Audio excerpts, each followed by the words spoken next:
Olá a todos, meu nome é Ana Lúcia Araújo, eu sou líder de comunicação e eventos do Instituto Etos. Essa é a minha primeira moderação de live aqui da conferência, então me apresento, dou muito prazer e peço desculpas já antecipadas por qualquer dificuldade na moderação desse grupo.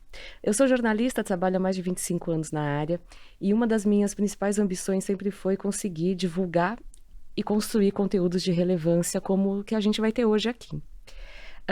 O nosso assunto hoje aqui qual é? É a Taça das Favelas. E o que é isso? É um campeonato que reúne milhares de jovens pelo Brasil, reunindo principalmente meninos e meninas que em situações de inclusão social, necessitando de inclusão social. E a gente tem aqui para falar hoje sobre isso um grupo muito seleto que já vão se apresentar.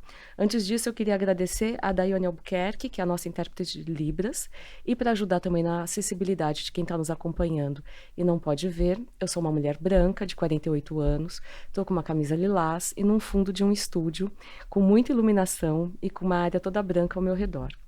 E aqui com a gente hoje está o Celso Ataíde, que é fundador da CUFA e idealizador da Taça das Favelas. A gente está também com o Carlos Pinhatari, que é diretor de impacto social da Ambev, o Renato Ribeiro, que é diretor de esporte da Globo, e a Scarlett Rodrigues, que é coordenadora de projetos em direitos humanos aqui também do Instituto Etos. Então, queria primeiro, antes de tudo, agradecer a presença do Celso, dizer que todo mundo, acho que a sociedade toda e as empresas são muito impactadas pelo trabalho que ele realiza com a CUFA. Já são praticamente 25 anos de CUFA, né? E a Taça das Favelas é um sucesso. São 400 mil jovens impactados de 5 mil favelas do Brasil. Então, Celso, muito obrigada pela sua presença e eu queria ouvir de você um pouco como começou essa história, se você pudesse contar isso para a gente, também se identificar e trazer essa leitura de acessibilidade para o público. Será será um prazer. Quanto tempo eu tenho? Esse comecinho? 8 minutos. 8 minutos. Tá bem. Como você já falou, meu nome é Celso Ataíde, eu sou preto, tenho 1,80 m, estou aqui com uma camisa da CUFA, feita junto com a Nike há alguns anos atrás. Ela é preta listradinha, escrita viaduto, preta listradinha e verde. Aliás, esse viaduto, na verdade, tem um pouco da história da Taça das Favelas, tem um pouco da minha história, porque é uma camisa escrita viaduto, que é uma parceria que a gente fez com a Nike, também numa relação de esportes, começa também com a Taça das Favelas.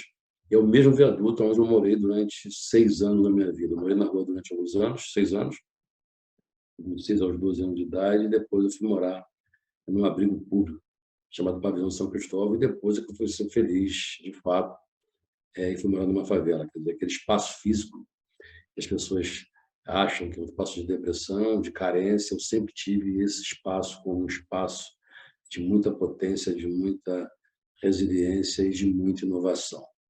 É por isso que há 24 anos eu sempre defendo que favela não é carência, que favela é potência, e é assim que a gente precisa ver essas pessoas. Eu só fui carente, é uma parte da minha vida quando eu morei na rua, literalmente em abrigo público, e aí eu dependia do Estado para poder sobreviver. Mas quando a gente ganha salário mínimo, a gente é camelô, quando a gente está se virando, a gente tem baixa renda, mas não necessariamente somos carentes, né? E a Taça das Favelas ela começa depois da CUFA. Quando eu saio da rua, quando eu vou para essa favela, a favela do Sapo, em Cena do Camarada, no Rio de Janeiro, eu começo a empreender, começo a vender bala no trem, etc. E sempre desde moleque, jogando futebol. Sem chuteira, descalço na rua, mesmo morando literalmente na rua, em abrigo. O futebol, como é parte da história, das narrativas, das famílias, e faz parte da construção da identidade do nosso povo, sempre teve ali comigo uma bolinha de meia, uma bolinha que a gente inventava de jornal, mas sempre querendo ser ali um grande craque, uma grande personalidade, e era a forma que a gente também tinha de elevar o patamar social da nossa família. Então, assim, migrar socialmente através do futebol, a partir do momento em que a gente não via nenhuma alternativa em função do extrato social que a gente participava, pensar no futebol era como uma única porta de saída. E aí, quando eu resolvo, então, voltar para Madureira, onde eu tinha morado durante 6 anos, eu, então, passo a ser camelô em Madureira, passo a fazer baile de charme embaixo do viaduto de Madureira, exatamente onde eu morei, e passo a trabalhar com hip hop, passo a lançar bandas de rap, passo a trabalhar com MV Bill, Racionais MCs, com quem eu trabalhei durante 12 anos, e a vida vai passando. Em algum momento, a gente então percebia, na verdade, que o esporte não era a única ferramenta que, que deveria fazer parte da nossa revolução, das nossas manifestações, pensando em ascensão, mas era uma forma muito expressiva da gente se relacionar. Então, o sonho de ser jogador de futebol não foi possível, foi um sonho muito distante, e eu tinha dois sonhos na vida. Até falo isso para o Renato Ribeiro, que também é uma referência hoje do esporte no país. Era ser jogador de futebol e trabalhar na Globo. Não consegui nenhuma das duas coisas. Trabalhar na Globo eu quase consegui quando eu me inscrevi para ser segurança e vigia da Globo, e também não deu certo porque eu era gago e me reprovaram. Graças a Deus, que hoje eu faço o esporte mais expressivo social desse país, com mais de 400 mil jovens, nem impactados, né?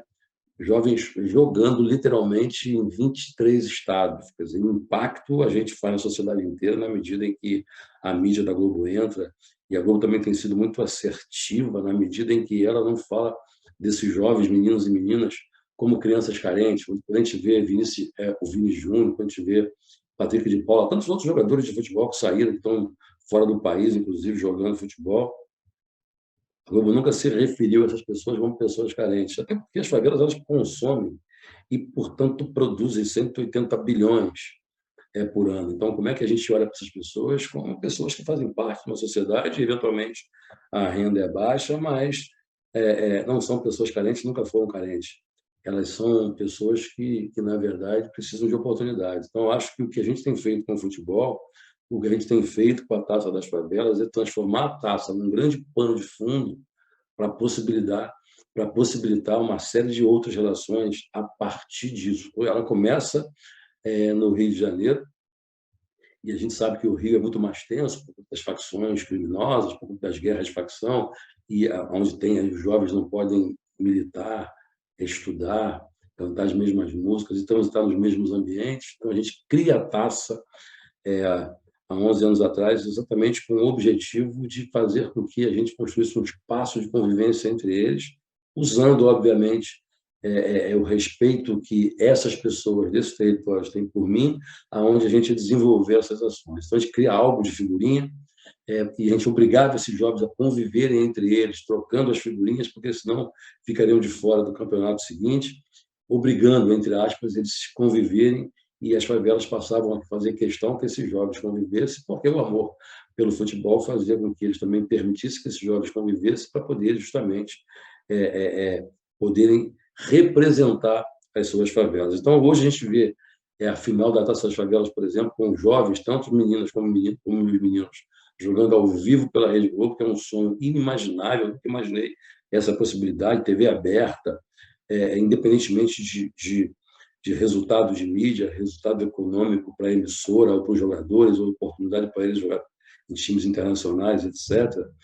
Acho que a grande força disso tem sido novas possibilidades, novas perspectivas e um novo valor para essas pessoas. Então, a gente está ajudando a ressignificar esses territórios a partir dessas pessoas e fazendo com que essas pessoas se orgulhem dos seus territórios, transformando as favelas em nações em que esses se transformam em grandes ídolos, tendo a chance, inclusive, de voltar do estádio de futebol em carros de corpo de bombeiro.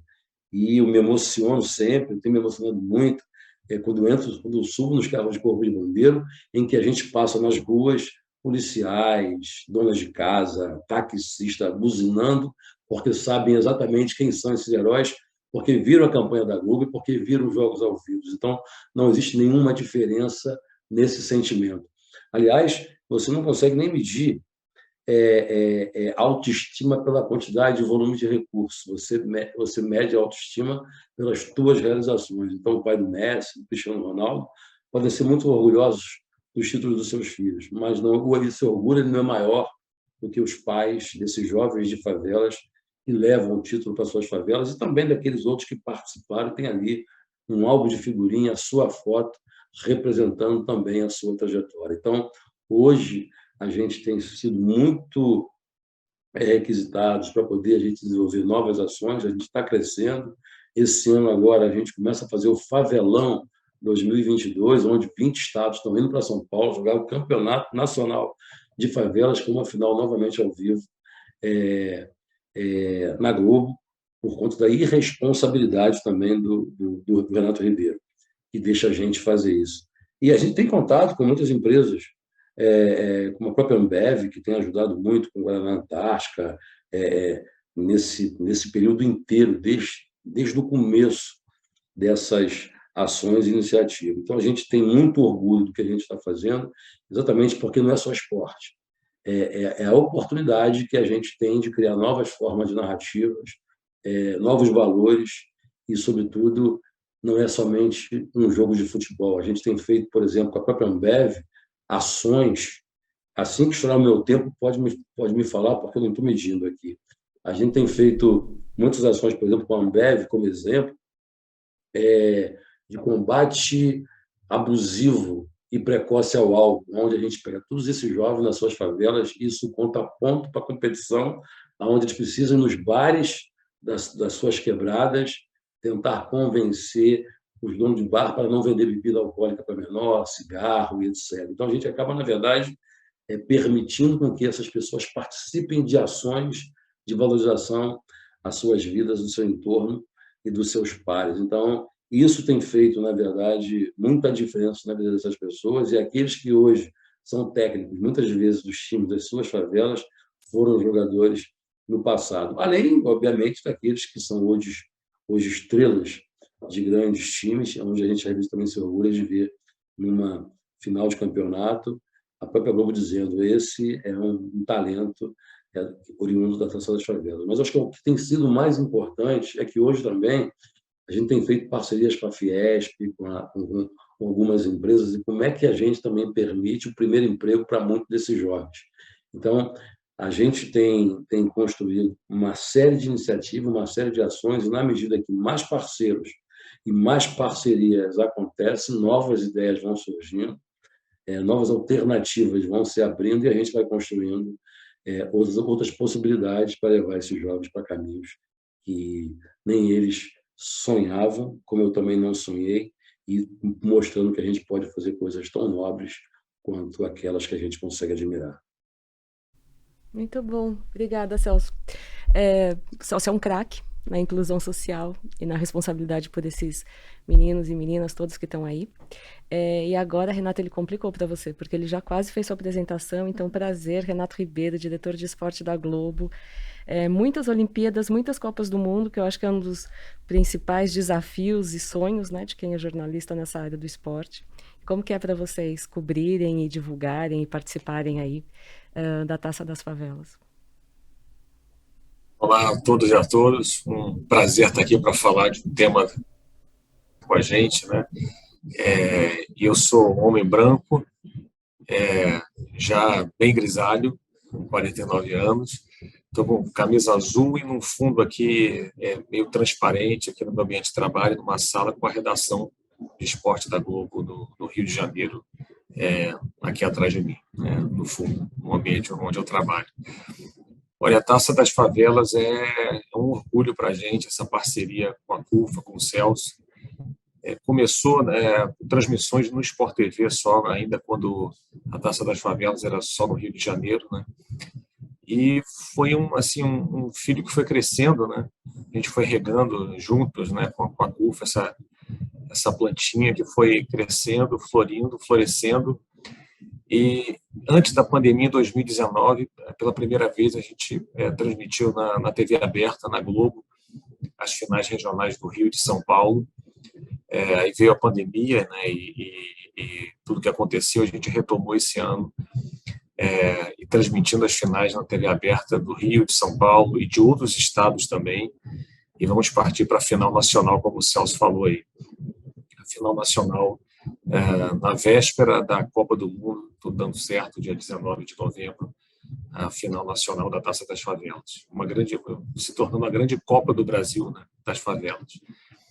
E para a gente é muito importante, porque uma empresa de comunicação do tamanho da Globo, uma das missões dela é se conectar com a sociedade. E a gente não pode esquecer jamais para quem a gente fala majoritariamente. E a gente fala para essas pessoas que moram nas favelas, no Brasil todo, de ponta a ponta do país. É quem mais vê a gente. E tem uma questão que muitas vezes essas pessoas são abordadas e aparecem, né, na TV, na mídia, naturalmente, na cobertura jornalística, mas muitas vezes só relacionadas a problemas, né, inerentes às grandes cidades brasileiras. Ou é violência, porque alguma coisa não funciona onde moram, problemas no transporte.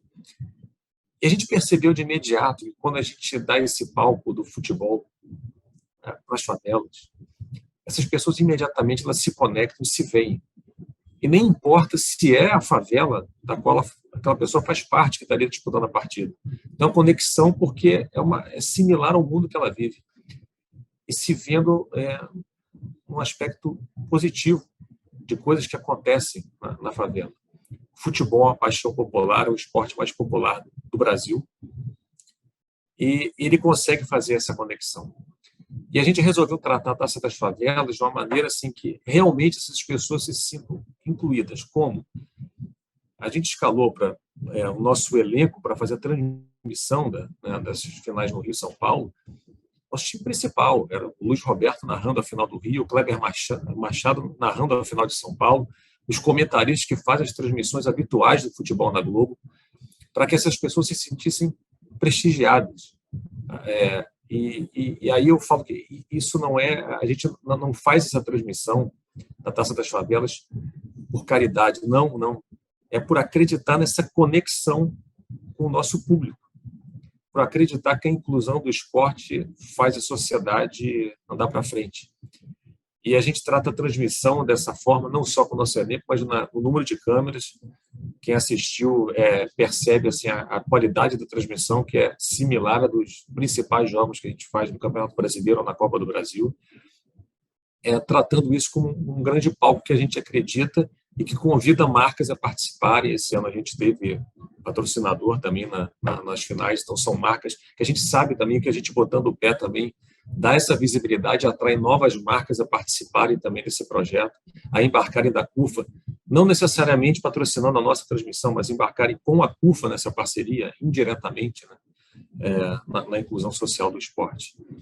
É algo que a gente acredita e tem tudo para crescer ainda mais.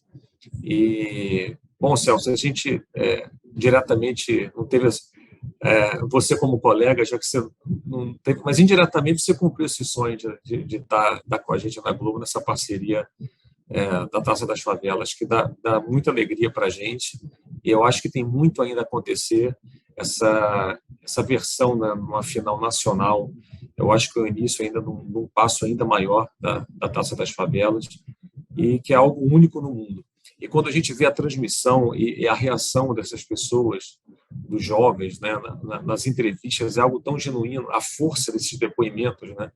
É impossível você não se identificar e se emocionar com a história dessas pessoas e a batalha delas, assim, para ir em busca do sonho. E eu acho até que a gente até mostra, né, quem surgiu na Taça das Favelas, né? E é muito comum, logo depois das finais estaduais, dos grandes clubes, né, dos grandes centros, irem atrás desses jogadores. Mas vai muito além disso. Acho que o mais importante até do que surgirem talentos, né, para o futebol masculino e feminino é essa noção de pertencimento, de inclusão dessas pessoas através do futebol. Então, é uma felicidade muito grande participar e poder contribuir com um projeto tão bonito como a Taça das Favelas. Que ótimo, obrigada, Renato.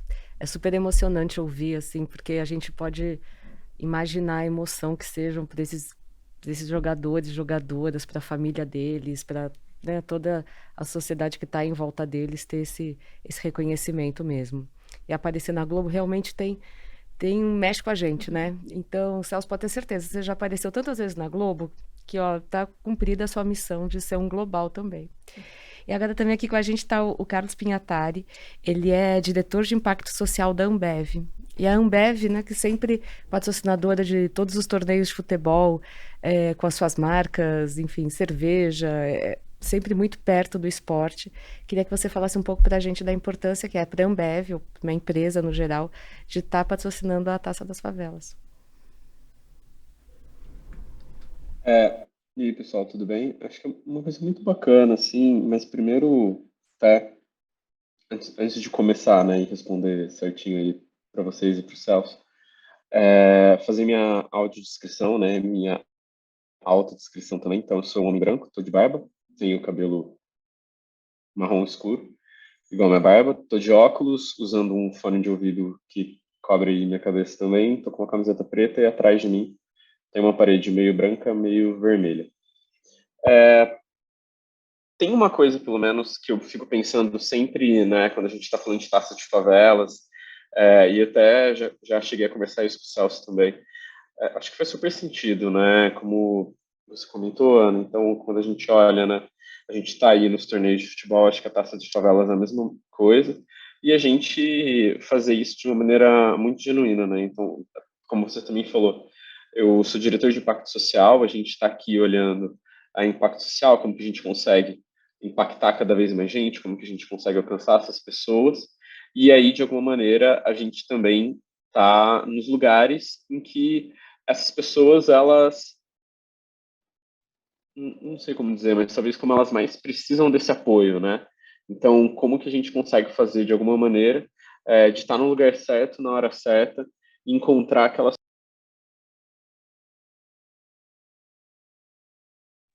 E mudo.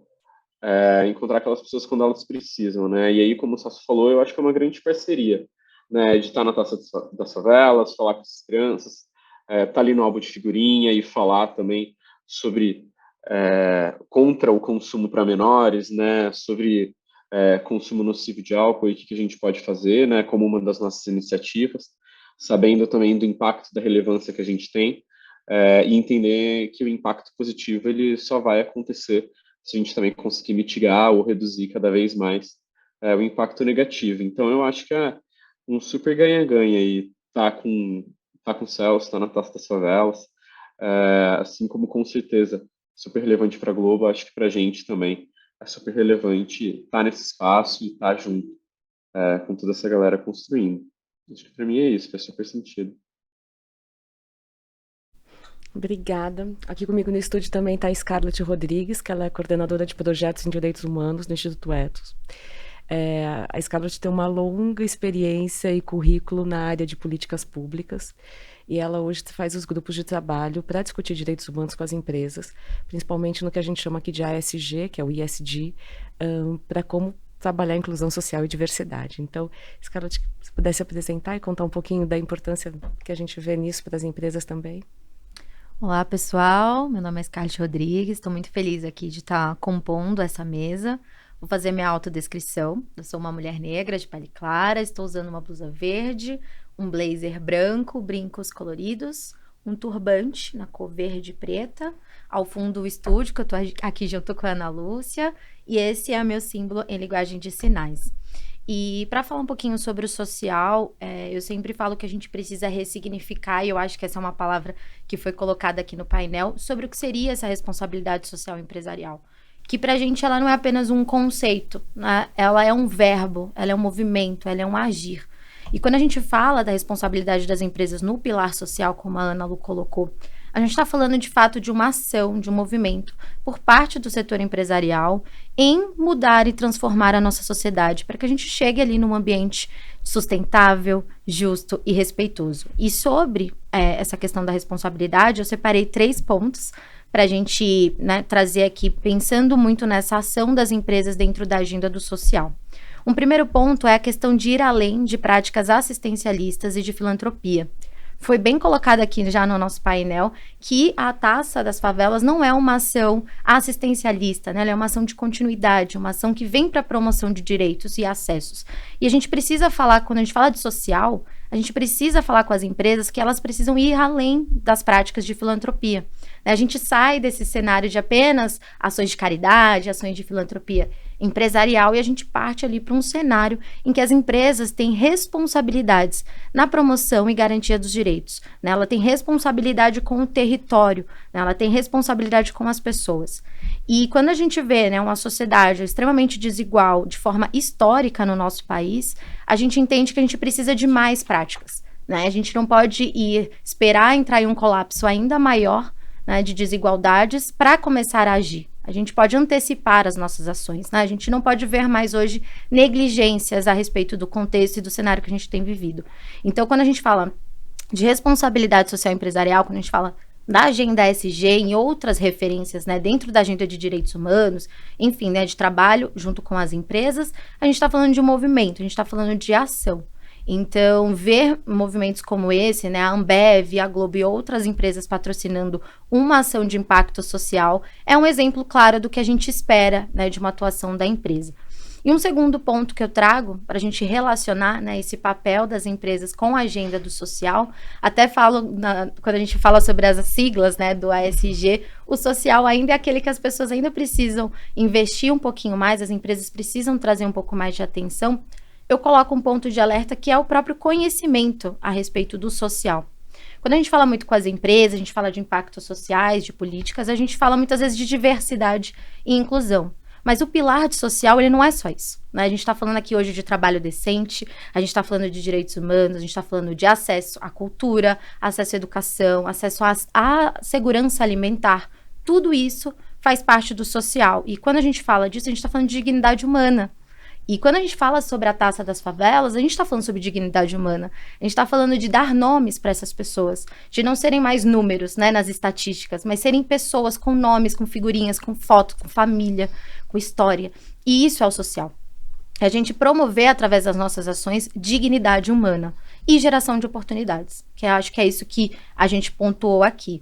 E eu falo muito que quando a gente traz essa realidade para dentro do cenário das empresas, né, ali a gente tem a agenda da Ambev de impacto social, por exemplo, a Globo também televisionando e dando visibilidade para práticas nesse sentido, uma coisa que a gente precisa sempre lembrar é que a gente está falando de gente. Quando a gente fala de sociedade, quando a gente fala de social, de responsabilidade das empresas dentro desse tema, a gente está falando de pessoas, a gente está falando de gente com nome, com história, como eu coloquei.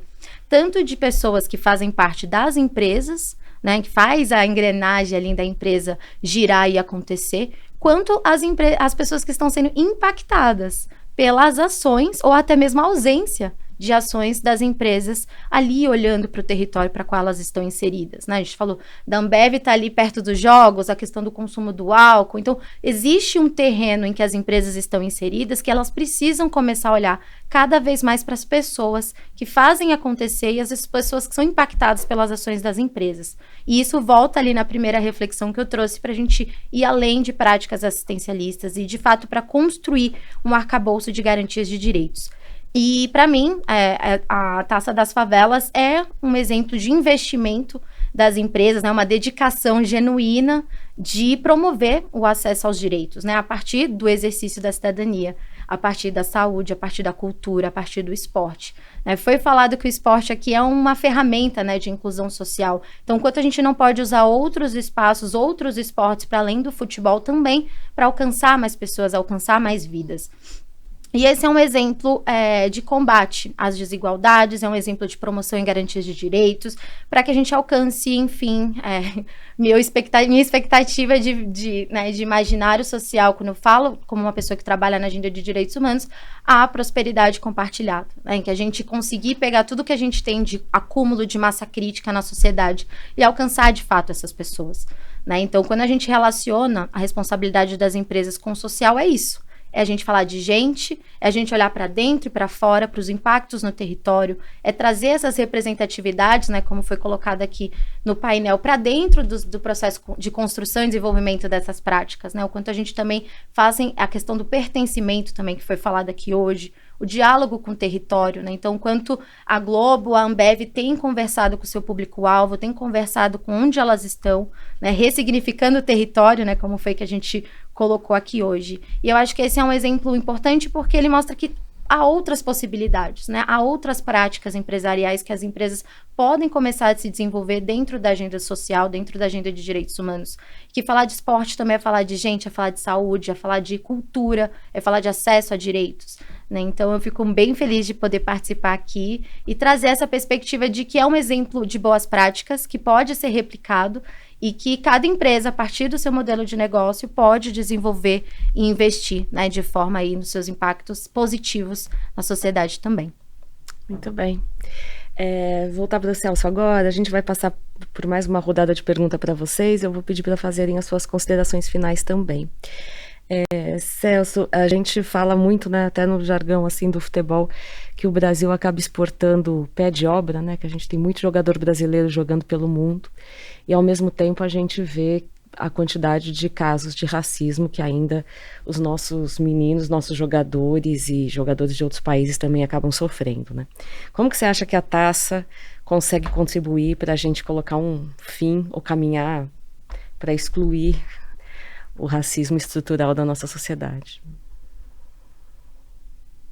Na verdade, quando a gente fala de favela, a gente está falando, na verdade, que a maioria das pessoas que vivem nesses territórios são pessoas pretas, são pessoas negras e, obviamente, a maioria desses jogadores, dessas jogadoras também tem, portanto, são pretos. E não necessariamente eles têm a consciência plena do que isso representa. Como eu, por exemplo, até alguns anos atrás, eu achava que eu era moreno, que eu era marrom bombom, que eu era moreno noturno, que eu era escurinho, porque não necessariamente dentro da minha casa, aliás, nem casa eu tinha, a gente tinha esse debate, a gente tinha um letramento racial, então você acaba não tendo muitas informações sobre isso, e quem tem informação não quer muito debater isso. As pessoas estão muito mais preocupadas em conseguir um emprego e, portanto, não encher o saco do patrão com esse tipo de conversa, e quem já está empregado não quer correr o risco de perder o seu trabalho com uma conversa que não é muito agradável naquele ambiente. Isso já, cada dia que passa, é menos assim, e a gente vive também num país em que ele foi fundado dentro de um modelo escravocrata. E as marcas destas relações perduram até hoje. Mas, obviamente, que o racismo foi um projeto que deu errado.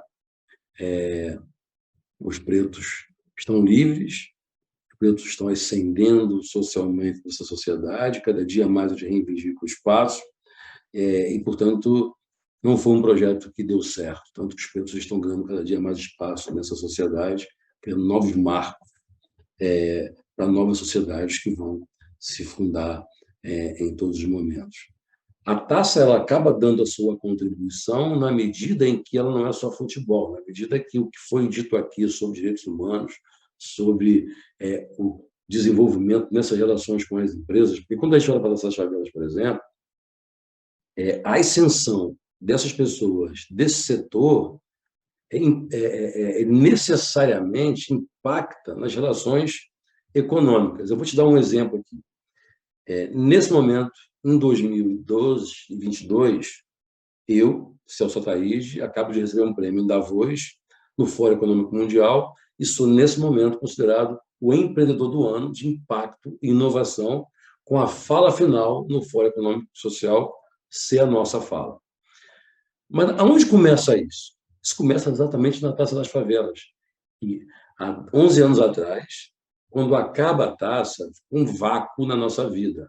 Foi bacana, e eu tinha ali, na verdade, 240 lideranças de favelas organizadas para poder fazer a taça, e no dia seguinte tinha que esperar mais um ano para poder fazer a taça. Eu procuro a Globo e bato um papo, né, com o Erlange e etc. Eles contratam a Fundação Dom Cabral e passa a fazer curso de empreendedorismo conosco.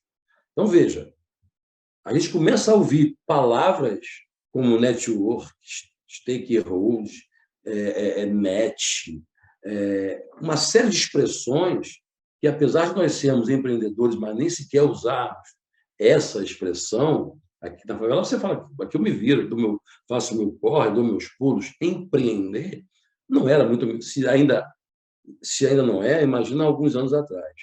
E, nesse momento, a gente começa a descobrir que a gente podia fazer coisas maiores do que o que a gente estava propondo a partir do momento em que uma cortina é aberta. E aí a gente começa a procurar o nosso caminho e a gente começa a criar relações com as empresas e a gente monta, então, uma holding, Favela Holding. Em 2015, então, a gente lança a CUFA Global em Nova York, com sede no Bronx. Eu saio da CUFA formalmente, passo a fazer parte do conselho, o Preto Zezé assume a CUFA e eu assumo essa holding, esse conglomerado de negócios em favelas. Seja com empresas de distribuição, onde hoje a gente distribui Natura, a Procter & Gamble, Amazon, grandes corporações internacionais cujos compliance são extremamente radicais, como deve ser, a gente atende essas empresas. A gente tem empresas, por exemplo, 500 agências de viagens em favelas, com os pais desses jovens que vêm da taça das favelas. Por isso, eu concordo muito quando é dito aqui que as empresas não podem olhar somente doações de cesta básica, por exemplo, nesse momento de pandemia, não dá para fazer uma tese de mestrado sobre isso. A gente acaba distribuindo o que vem. Mas a gente não quer viver de doação, de pedido de cesta básica, até porque isso tira a autonomia dessas pessoas, porque na cesta básica não tem absorvente, não tem chupeta, não tem remédio, não tem botijão de gás. Então, você às vezes dá para essas pessoas 1 quilo de feijão e ela não tem como cozinhar esse feijão. O que faz com que a gente, nesse momento, estejamos fazendo uma operação com a Petrobras de 70 milhões de reais em botijão de gás no país inteiro, quando a CUFA, mais uma vez com a Ambev e tantas outras parcerias, conseguiu mobilizar quase 1 bilhão de reais na pandemia, fazendo tanto transferência de renda, como também levando alimento para as pessoas. Mas eu quero dizer que o empreendedorismo na base da pirâmide sempre foi nosso grande desejo. E aí eu acho que a Taça das Favelas ela ajuda a fazer isso. Como é que a gente não joga somente futebol? Como é que a gente leva algum tipo de acesso a emprego, renda para esses jovens, seus pares e seus pais? Porque na medida em que a gente leva o empreendedorismo para a favela, para a base da pirâmide, a gente também está levando a empregabilidade. E automaticamente a gente está diminuindo a partir disso a pobreza e as desigualdades sociais. Então, acho que um dos grandes caminhos para poder a gente fazer isso é também através das empresas. Eu lancei em Davos o quarto setor. E você, bem breve aqui, o quarto setor seria tudo que existe dentro da favela passa a fazer parte do quarto setor. Quando você tem o primeiro setor, que é o Estado, em que as favelas só existem porque esses moradores foram alijados de todos os processos de emancipação. E assim até hoje, negligenciados de maneira plena. As favelas só existem por conta disso. Ninguém mora na favela porque está com vontade de morar. Todo favelado queria ter um barco, queria ter uma casa na praia, queria ser jogador de futebol, ser rico e dar uma casa para a mãe na beira da praia. É o sonho de todo mundo. Tanto é que o Romário mora na Barra, Adriano, apesar de adorar o complexo do Alemão e da Penha, ele mora também na Barra da Tijuca. Então, as pessoas querem e têm o sonho da tal da mobilidade social.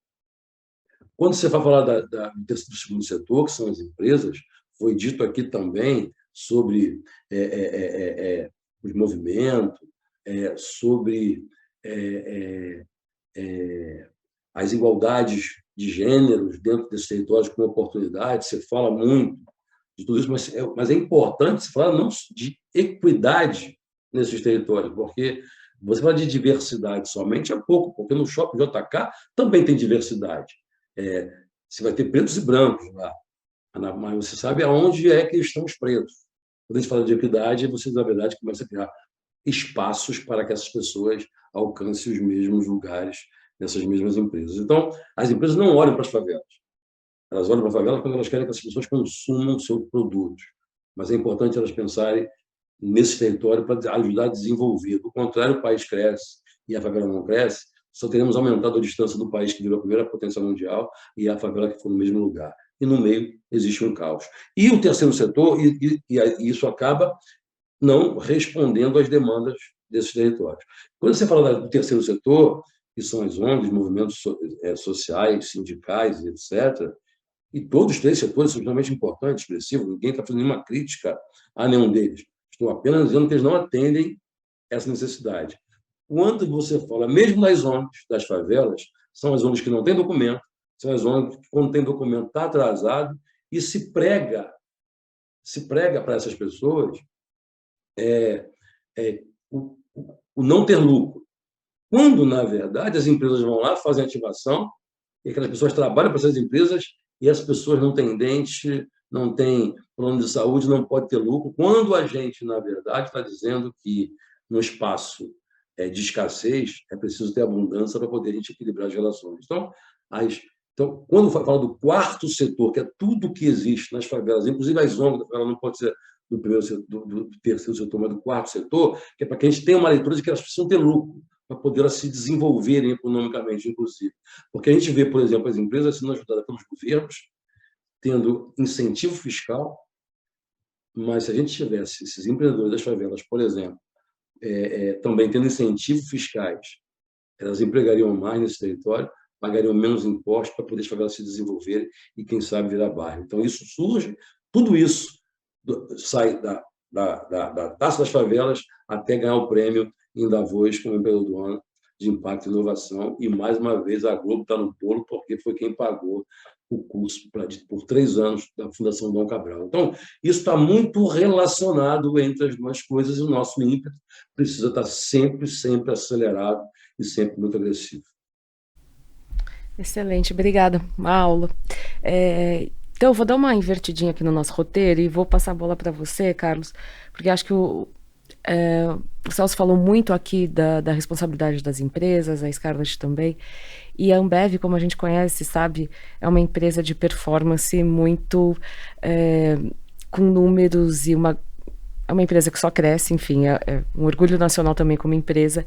E eu queria saber um pouco de você, quais são as ferramentas de apoio, como que vocês mensuram isso, como que é para uma empresa do porte da Ambev estar perto da Taça das Favelas, e como que vocês contabilizam isso como um fruto e favorável para a empresa? Eu acho que a Scarlett trouxe muito bem, assim, quando ela estava falando do S, do ESG, até estava pensando nisso, porque o pessoal geralmente acha que o S é só para a sociedade, né? Mas quando a gente está falando de social, a gente está falando de gente mesmo, de pessoas. E é aí que a gente entra para essa parte interna mesmo, né? Então, quando a gente fala, por exemplo, de diversidade, de mensuração de impacto, a gente também precisa entender, é óbvio que tem ali do lado de fora, né, essas vidas que a gente está mudando, qual é o impacto positivo que a gente tem, o que a gente consegue fazer para construir, quantas pessoas que a gente consegue, sei lá, gerar renda, gerar emprego, mas também olhar para dentro, né? E aí eu acho que é super importante também quando a gente traz toda essa questão de mensuração e de gestão, que é uma conhecida, e aí realmente entender como que a gente consegue fazer isso. Quando a gente está falando de mensuração, eu acho que é super importante conhecer esses processos, né? E também conectar eles com o lado de fora. Eu estava pensando aqui um pouquinho antes de começar, que a gente pelo menos tem muito um intuito, né? Ou a gente segue bastante, não segue, né? Mas eu acho que eu pelo menos li bastante e bebo muito da fonte do Michel Porter, né? O Michel Porter, ele fala desse conceito aí de valor compartilhado, então, que ele traz, né, que as empresas, que eu acho que talvez é uma forma até de atualizar o que a gente chamava antigamente de responsabilidade social, mas uma maneira de falar para as empresas, né, olha, vocês têm um impacto, né, só que vocês só vão conseguir realmente ter esse impacto se vocês conseguirem compartilhar esse valor que vocês têm. E aí fiz essa introduçãozinha, porque eu acho que quando a gente está falando de mensuração, eu acho que é super importante a gente entender como que a gente consegue trazer esse conceito de valor compartilhado dentro da mensuração, né? Então, muito no sentido de, beleza, estou aqui com uma iniciativa social, ou sei lá, estou falando de diversidade, como que eu consigo criar e gerar esse valor, né? Até para sair, como foi comentado antes, desse conceito aí de filantropia, e não só simplesmente fazer uma doação, ir lá entregar, mas entender isso muito numa frente de parceria, né? Então, quando a gente olha, sei lá, por exemplo, o tema de diversidade mesmo, a gente fala, tudo bem, como que estão os nossos programas, né? Os nossos programas, eles representam o que o Brasil representa, né? E aí, programas tanto internos quanto externos, né? Os nossos programas de treinamento, as pessoas que estão sendo treinadas, né? Elas condizem com a realidade do Brasil, as pessoas que estão treinando, né? Então, assim, os meus treinadores, as pessoas que eu chamo de fora para treinar, para construir um conteúdo, de novo, tanto interno quanto externo, são mulheres, são pessoas negras, né? São pessoas LGBT, pessoas com deficiência, né? As pessoas, elas têm esse repertório. Eu estou falando de uma diversidade, eu estou conseguindo construir junto com a sociedade. E aí, métrica, eu acho que depende muito da gente, assim, de querer medir, de querer entender, de querer realmente fazer, né? Então, acho que depende muito, óbvio, de entender, construir esse processo, né? Então, o processo que eu quero medir de impacto social, de impacto positivo, de meio ambiente, né? Impacto socioambiental, né? Mas eu entendo esse processo e falo, tudo bem, como que eu garanto, né, que eu estou conseguindo medir, que eu estou conseguindo fazer algo que me faça sentido?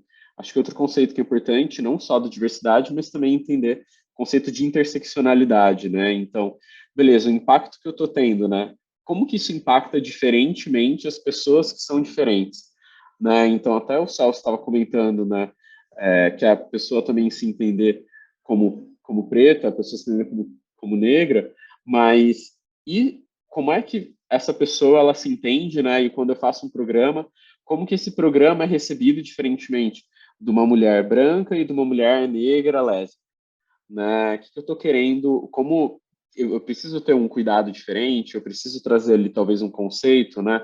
Eu estou acolhendo da maneira correta essas pessoas que eu estou dando um impacto positivo de alguma maneira. Então, acho que é super complexo, mas assim, tem bastante espaço, como a gente já trouxe antes, né, aqui nessa conversa, ele é um movimento de atualização, ele é um movimento que veio para ficar, ele é um movimento, sim, de impacto positivo, que é complexo, como toda mudança é complexa. Não sei se todo mundo sabe fazer ainda direito, não sei se tem esse jeito direito, ou esse jeito certo ainda para fazer, mas que acredito que todo mundo está aprendendo e está aprendendo junto, mas eu acho que esse é o momento também para aprender, né, e para aprender junto, porque vai ter um momento que o erro talvez não vai ser mais aceito, ou ele vai ter um impacto negativo muito grande, que ele não vai poder mais ser aceito. Acho que isso que é importante ficar aqui. Obrigada, Carlos, pelas suas palavras. E agora, Renato, me conta uma coisa. A gente, né, o Celso estava falando de equidade e a Taça das Favelas já começou com futebol feminino também.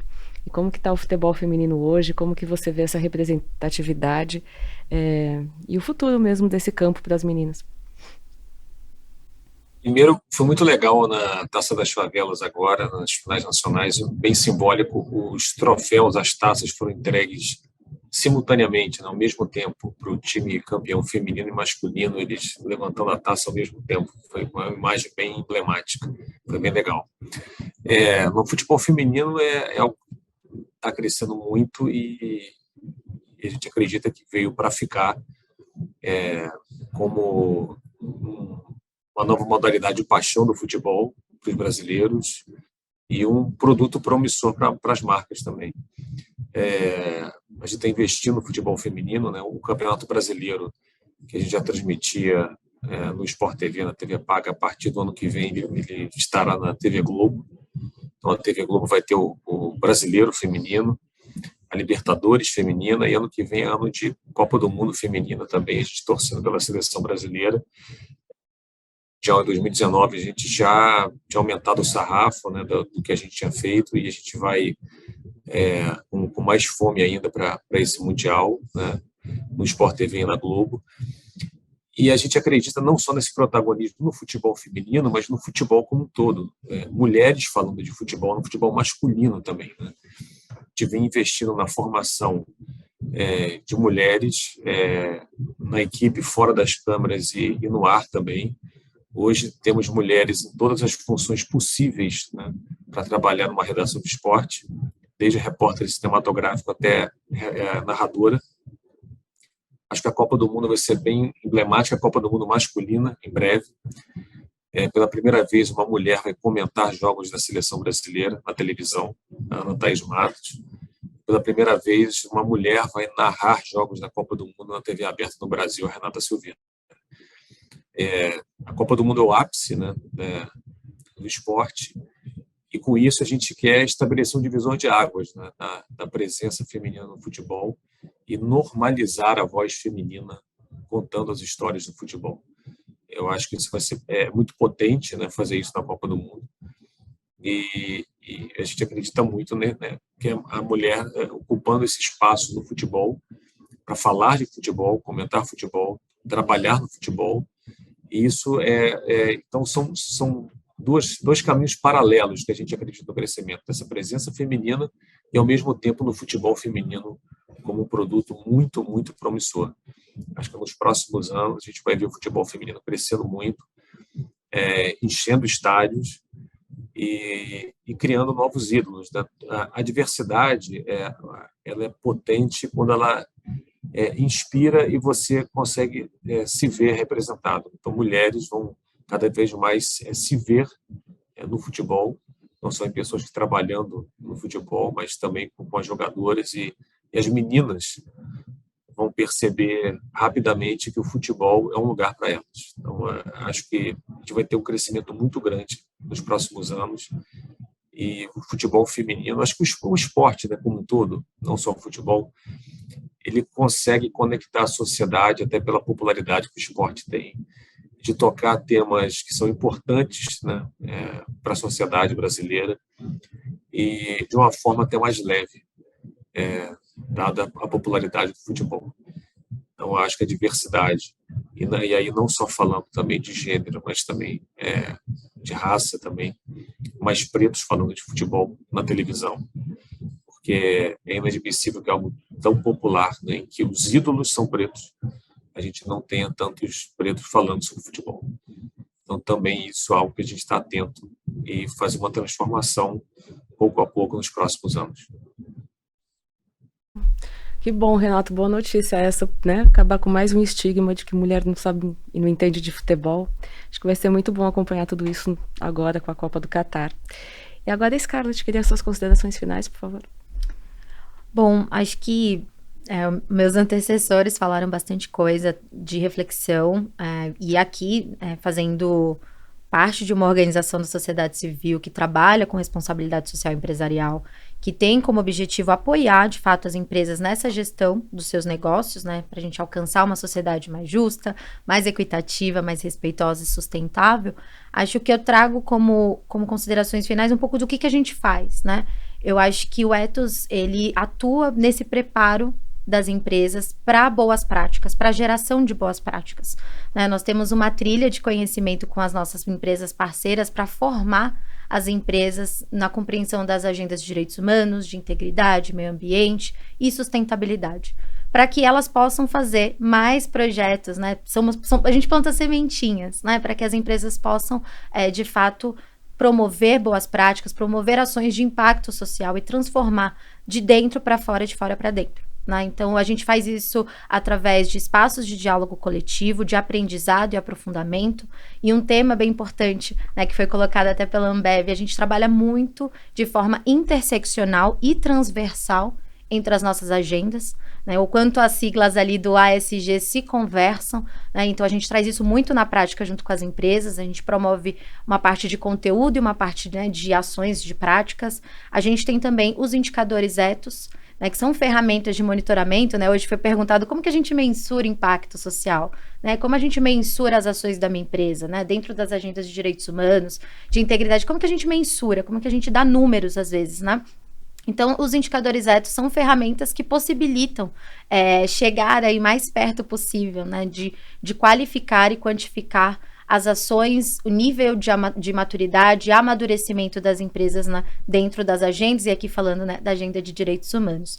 Nós temos também os selos de reconhecimento público de boas práticas, né? O Ethos tem parceria com o poder público aqui da cidade de São Paulo para promoção de selos que reconhecem boas práticas empresariais. Então, se a sua empresa está engajada, vale muito a pena se inscrever dentro desses selos, passar pelo processo de avaliação e ter ali o seu reconhecimento, porque, como a gente falou aqui, a gente falou muito de inspirações, né? Que essa não seja uma prática isolada de impacto social, que ela possa ser multiplicada em outros esportes, em outros lugares, em outros territórios. Então, os selos de reconhecimento público possibilitam a gente conhecer novas práticas e também replicá-las aí a partir do nosso modelo de negócio. A gente também produz conteúdos orientativos para as empresas, então como de fato internalizar todo esse conteúdo de direitos humanos, como que a gente pode colocar isso na prática. Esse conceito, né, de valor compartilhado, de prosperidade compartilhada, é um tema que vai estar muito presente na agenda de direitos humanos para o ano que vem. Então a gente vai dar essas ferramentas para as empresas, munir vocês, para que cada vez mais não seja só a Ambev, não seja só a Globo, né, que seja de fato uma rede de empresas trabalhando ali para o melhor, né? Trabalhando para a gente reduzir violências e promover, de fato, as garantias de direitos, né? Então, eu acho que, de palavras finais, estejam com a gente também aqui no Instituto Ethos, acompanhem as nossas agendas.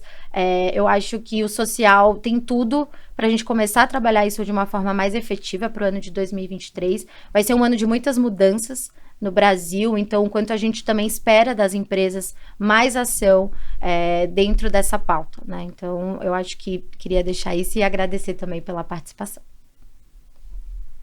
Bom, queria agradecer a participação de todos, da Ione, que ficou aqui fazendo libras para a gente, do Celso, do Renato e do Carlos e da Scarlett. E agradecer também todo mundo que acompanhou. Então, se você curtiu, se tem dúvidas, interaja aqui no YouTube com a gente e siga o canal da Conferência Ethos, siga a nossa playlist para acompanhar esse tipo de conteúdo e outros conteúdos que a gente desenvolve para ajudar aqui na criação de uma sociedade melhor para todo mundo. Então, muito obrigada e até a próxima.